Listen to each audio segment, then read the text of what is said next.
ஹஜ்ஜின் தத்துவங்கள் என்று ஏராளமான விஷயங்களை உலமாக்கள் சொல்லுவாங்க. அதுல சுருக்கமாக நான் ஒரு 4 விஷயங்களை சொல்றேன். முதலாவது விஷயம், ஹஜ்ஜுங்கிறது என்ன? அது ஏகத்துவம், முழக்கம், ஷிர்க முற்றிலுமாக அழிக்கிறதா என்னங்க ஹஜ்ஜு. அதனாலதான் இப்ராஹிம் அலைஹிஸ்ஸலாம் இருக்கு. அல்லாஹ் இந்த பைத்துல்லாவுடைய கட்டடத்தை கட்டும்போது அல்லாஹ் சொல்றான், வஇது பவ்வஅனா லி இப்ராஹீம மக்கானல் பைத் அல்லா துஷ்ரிக் பி ஷைஆ. இப்ராஹிம் அலைஹிஸ்ஸலாமுக்கு காபா இருந்த இடத்தை அல்லாஹ் காட்டுறான். இந்த இடத்துல ஒரு ஆலயத்தை கட்டுங்கன்னு சொல்லும் போது முதல்ல அல்லாஹ் சொல்றான், எனக்கு யாரையும் இணை வைக்க கூடாது. வதஹிர் பைத்திய, இந்த ஆலயத்தை சுத்தப்படுத்துங்க, சிலைகளிலிருந்து, இணை வைப்பிலிருந்து, குஃபரிலிருந்து சுத்தப்படுத்துங்க.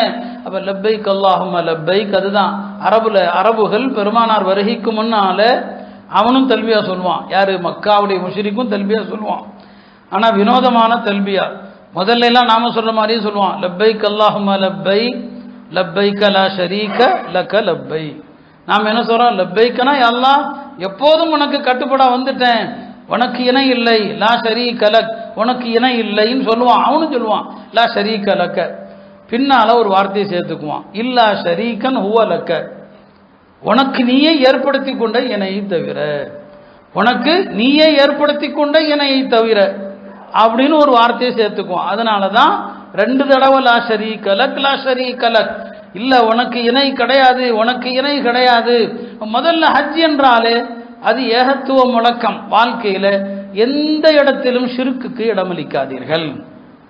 உலமாக்கள் ஷிர்க ஹதீஸ்லயும் வரும், ஷிர்குல பெரிய ஷிர்க்கும் இருக்குது, ஷிர்க அக்பர், ஷிர்குல அஸ்கர் சின்ன ஷிர்க்கும் இருக்குது, ஷிர்குல ஷிர்க ஜலி வெளிப்படையான இணை வைப்பும் இருக்கிறது, ஷிர்க ஹஃபி மறைமுகமான ஷிர்க்கும் இருக்கிறது. ஷிர்க்குடைய வகையில உள்ள நிறைய போனா வேற வேற பட்டங்கள் வந்து, இதெல்லாம் ஷிர்க்கு செய்யாதீங்க. மனிதர்களை அளவுக்கு அதிகமா நம்பாதீங்க, ரப்ப நம்புங்க. சூனியம் செய்வன அது இதுன்னு சொல்லி யார் வாசலையோ போய் தட்டுறீங்க. இவர்கள் எல்லாவற்றுக்கும் மேலாக ரப்ப ஒருவன் சக்தி உடையவன் அப்படிங்கிற நம்பிக்கையே உங்களுக்கு வரமான் இருக்குது. இந்த மனிதனை நம்புறீங்க, அவன் தர்ற தாயத்துகளை நம்புறீங்க, அவன் அதை எரி இதை எரின்னு சொல்றான், அதை நம்புறீங்க. இந்த பொருள்கள் மீது இருக்கிற நம்பிக்கை இவைகளை படைத்த ரப்புக்கு கிடையாதா என்ன? ஏன் அந்த ரப்புடைய கதவை நீங்க தட்டலாமே. அந்த ரப்பு கைவிட மாட்டான், அந்த ரப்பு ஏமாற்ற மாட்டான். அவன் வாங்குபவன் அல்ல, கொடுப்பவன். அவன் ஏமாற்றுபவன் அல்ல, அவன் நம்பிக்கையாளன். அந்த ரப்புட்ட கேட்காம எதற்கு இந்த மனித வாசல்களை போய் தட்டி? இந்த மாதிரி பிரச்சனைகள், ஏதாவது செய்வினை கோளாறுகள், சைத்தானிய கோளாறுகள் அதெல்லாம் இருக்கலாம், இல்லைன்னா இல்லை, இருக்குது. ஆனா எல்லாவற்றிலும் அதையே நம்பக்கூடாது. இது செய்வன, எதை எடுத்தாலும் செய்வன, எதை எடுத்தாலும் சைத்தான் கோளாறு, இந்த நம்பிக்கை ஷிர்க்குல போய் தள்ளும். இதுக்காண்டி யாரையாவது போறீங்கன்னா முழுசா அவரை நம்பிடுறான், எல்லாமே பாவாதான், முடிஞ்சு போச்சு, ஈமான் அங்கே செத்து போச்சு, எல்லாம் பாவா சரி பண்ணிடுவாரு. அல்லாஹ் பாதுகாக்கணும். நான் இப்போதும் கேட்கிற துவா அதுதான், உன்னுடைய வாசலை தவிர எந்த வாசலையும் தட்டக்கூடாது. அல்லாஹ்ட்ட அப்படி கேளுங்க, அல்லாஹ் எந்த நோயோ நொடியோ நோவோய் முசீபத்தோ உன்னை தவிர வேறு எவரிடமும் நான் கெஞ்சக்கூடாதுன்னு கேளுங்க. அல்லாஹ் உங்களுடைய பிரார்த்தனைகளை கபூல் செய்வான். இப்போ ஹஜ்ஜு அதைத்தான் அங்கே கற்றுத்தருது. ஹஜ்ஜு ஷிர்க்க ஒழிக்கிறதா ஹஜ்ஜு. இன்னைக்கு ஷிர்க்குன்னா நமக்கு வேற வேற பட்டம் கொடுக்கணும், ஷிர்க்கு பற்றி பேசவே முடியாது, அப்படி ஆகிப்போச்சு. வேறொரு கூட்டம் இருக்குது, அவன் எல்லாத்தையும் ஷிர்க்குமா. நாம் அந்த ஜமாத்தெல்லாம் கிடையாது. ஆனால் நிஜமாகவே சில விஷயங்கள் இணை வைப்பு, அந்த இணை வைப்பில் இருந்தெல்லாம் தூய்மை அடையுங்கள். அல்லாஹ் ஒருத்தனை தவிர யார்கிட்டையும் கேட்காதீங்க. கஷ்டமா அல்லாஹ்வுடைய பள்ளிக்கு வாங்க, 2 ரக்காத் தொழுங்க, அல்லாஹ் நிறைவேற்றுவான். ரசூல் ஸல்லல்லாஹு அலைஹி வஸல்லம் இத ஹஸபஹு அம்ருன், எந்த பிரச்சனை கவலை அளித்தாலும் ஸல்லா, உடனே 2 ரக்காத் தொழுவாங்க. அல்லாஹ் சொல்வது என்ன? வஸ்தஈனு பிஸ்ஸப்ரி வஸ்ஸலா, பொறுமையை கொண்டு தொழுகை கொண்டு அல்லாஹ்ட்ட உதவி தேடுங்க. எனவே ஹஜ்ஜின் முதல் பாடம் அதுதான். ஹஜ்ஜினுடைய 2வது பாடம் என்ன?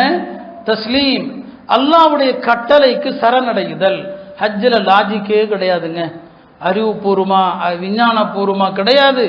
ஹஜ்ஜர் அஸ்வத தொடுறோம், கல்லு தான் அது, போய் கல் அறிகிறோம் இல்லையா, இதுல என்ன லாஜிக் பார்ப்பீங்க? அதனால என்னுடைய அறிவுக்கு ஏற்கணும், விஞ்ஞானபூர்வமா இருக்கணும், இதுல என்ன லாஜிக்கு? இந்த கேள்வி கேட்டா காஃபிரா போயிடுவீங்க. அல்லாஹ் சொல்றான், அவ்வளவுதான். அல்லாஹ்வுடைய நல்லடியார்கள் யாருன்னு சொன்னா, இதா துஉ இலல்லாஹி வ ரசூலிஹி, அல்லாஹ்வின் பக்கமும் அவனுடைய தூதரின் பக்கமும் அழைக்கப்பட்டா லியஹ்கும பைனஹும், என்ன தீர்ப்பு, வாங்க அல்லாஹ்வுடைய தீர்ப்பு என்ன, நபி ஸல்லல்லாஹு அலைஹி வஸல்லம் தீர்ப்பு என்னன்னு அழைக்கப்பட்டால் யகூலு, அவங்க சொல்லுவாங்க சமிஅனா வ அதானா, நாங்கள் கேட்டோம் கட்டுப்பட்டோம். எனவே அல்லாஹ்வுடைய சொல்லுக்குத்தான் அங்கே மதிப்பே தவிர இதுல என்ன லாஜிக்கு, அது என்ன இது என்ன. ஒரு பெண்மணியின் கணவன் இறந்தால் 4 மாசம் 10 நாள் இதாயிரு, அது 16 வயசு பெண்ணாக இருந்தாலும் சரி, 90 வயசு பெண்ணா இருந்தாலும் சரி. 90 வயசு பெண்ணுக்கு எதுக்குங்க இதா, அந்தம்மா என்ன கருத்தரிக்க போகுதா, இப்படி லாஜிக் பேசினா காஃபிரா போயிடுவான். மார்க்கம் சொல்லுது அவ்வளவுதான், 4 மாசம் 10 நாள் இதா இருக்கணும். அவள் கருவுற தகுதியானவளா, கருவுறுவதற்கான தகுதியற்றவளா? இல்ல, கணவன் இறந்தால் 4 மாசம் 10 நாள், அங்க கட்டளை அதுதான்.